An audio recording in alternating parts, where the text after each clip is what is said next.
Assalamualaikum warahmatullahi wabarakatuh.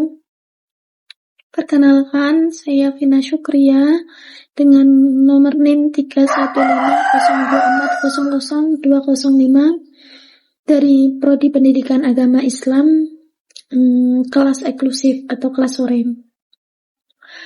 Pada kesempatan kali ini, saya akan mempresentasikan mengenai matkul Sejarah Pendidikan Islam yang berjudul Sejarah dan Perkembangan Pendidikan Islam Masa Andalusia.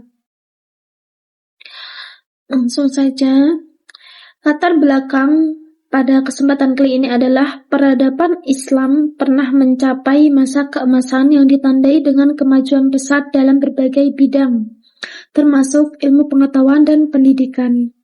Salah satu pusat peradaban Islam yang paling berpengaruh adalah Andalusia atau Spanyol Islam, yang mana di daerah itu mayoritas Islam, oleh karena itu disebut dengan Spanyol Islam. Selama kurang lebih 8 abad, yaitu mulai dari tahun 711 sampai dengan 1492 Masehi, Andalusia menjadi pusat ilmu pengetahuan dunia yang mempertemukan tradisi keilmuan antara Islam, Yunani, Romawi, dan Eropa Latin. Pendidikan Islam di Andalusia berkembang pesat seiring dengan stabilitas politik dan dukungan penguasa terhadap ilmu pengetahuan.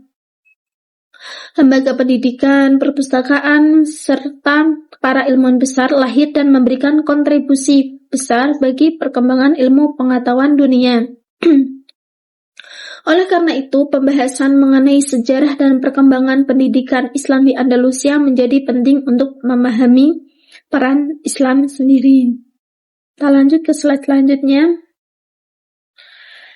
Pada kesempatan kali ini, saya akan membahas mengenai rumusan masalah. Saya membuat 3 rumusan masalah. Yang pertama yaitu apa saja lembaga pendidikan Islam pada masa Andalusia.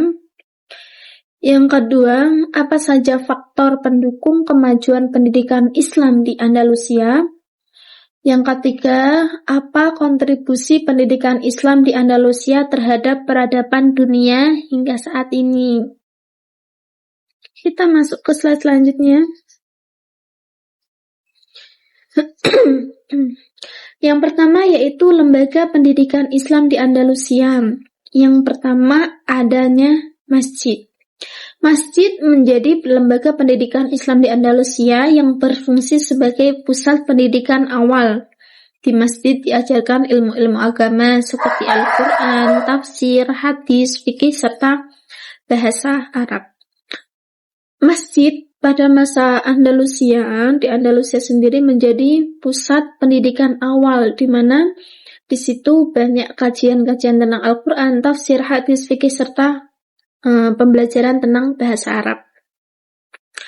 Lembaga pendidikan Islam di Andalusia sendiri ada yang kedua yaitu kutab atau maktab. Maktab merupakan lembaga pendidikan dasar bagi anak-anak. Di sini mengajarkan membaca, menulis, menghafal Al-Quran dan dasar-dasar agama Islam. Maktab sendiri atau kutab di sini menjadi lembaga pendidikan bagi anak-anak yang mana diajarkan membaca, menulis, menghafal dan dasar agama seperti tauhid, rukun Islam, rukun iman. Di Andalusia juga diajarkan di sini dalam konteks madrasah atau lembaga pendidikan madrasah.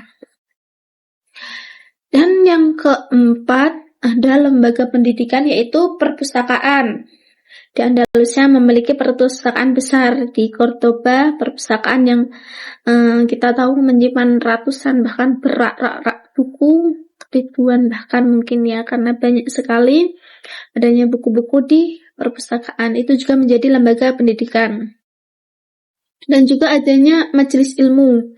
Majelis ilmu menjadi diskusi ilmiah antara guru dan murid, wadah atau menurut sini seperti bahsul masailan, di mana antara diskusi antara guru murid kita berkumpul menjadi adanya majelis ilmu. Di Andalusia juga ada lembaga pendidikan dinamai majelis ilmu. Langsung ke slide selanjutnya.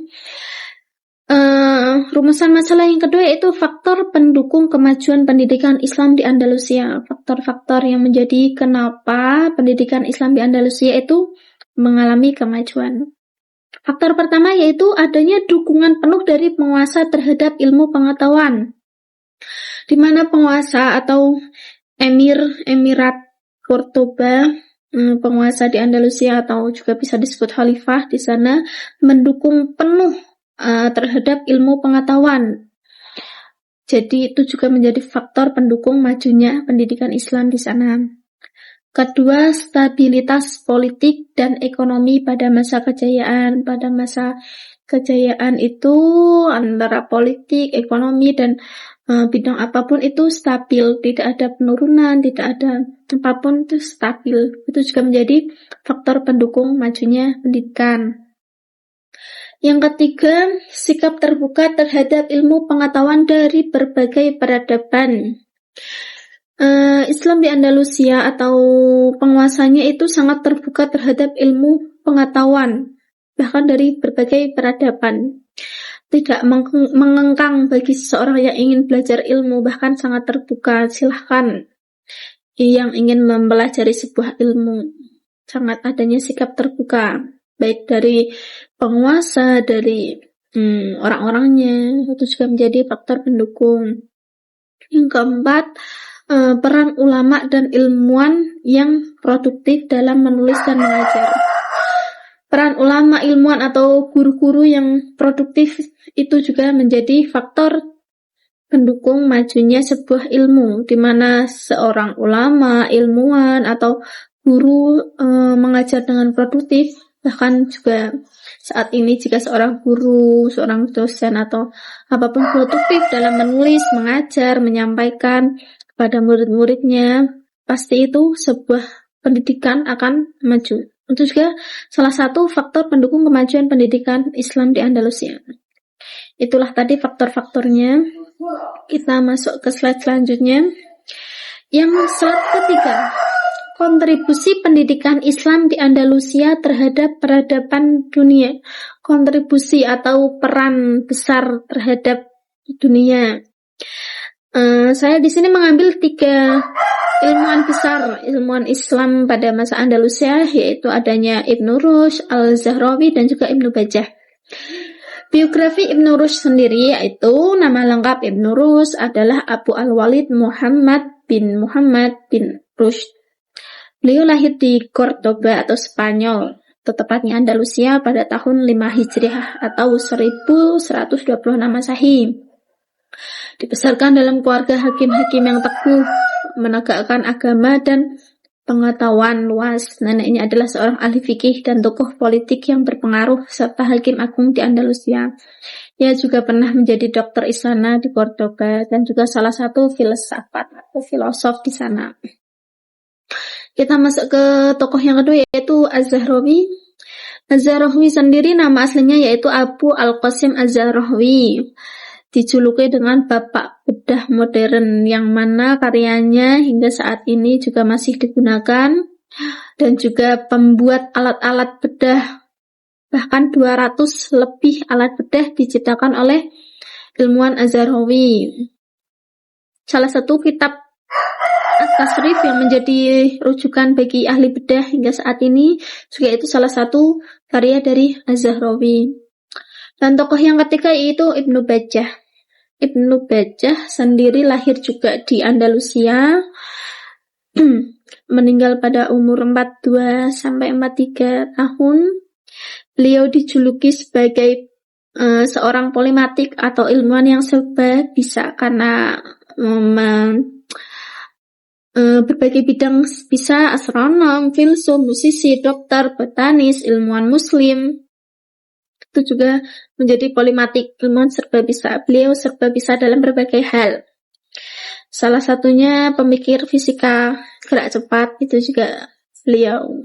Terus kitab Tadbir Al-Mutawahhid atau An-Nafs yang membahas ilmu jiwa, itu juga karya beliau.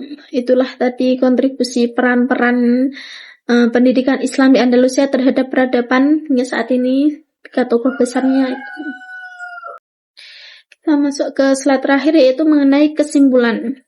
Pendidikan Islam di Andalusia berkembang pesat seiring dengan kemajuan peradaban Islam di wilayah tersebut.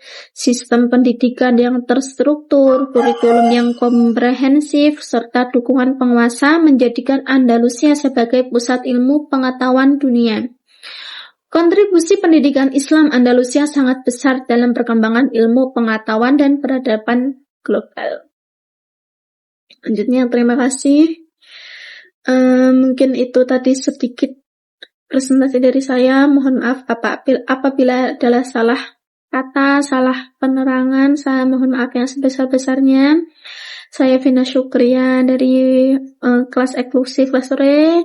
Semoga ini dapat memenuhi kriteria penilaian dari Bapak Farhan. Cukup sekian dari saya. Mohon maaf. Wassalamualaikum warahmatullahi wabarakatuh.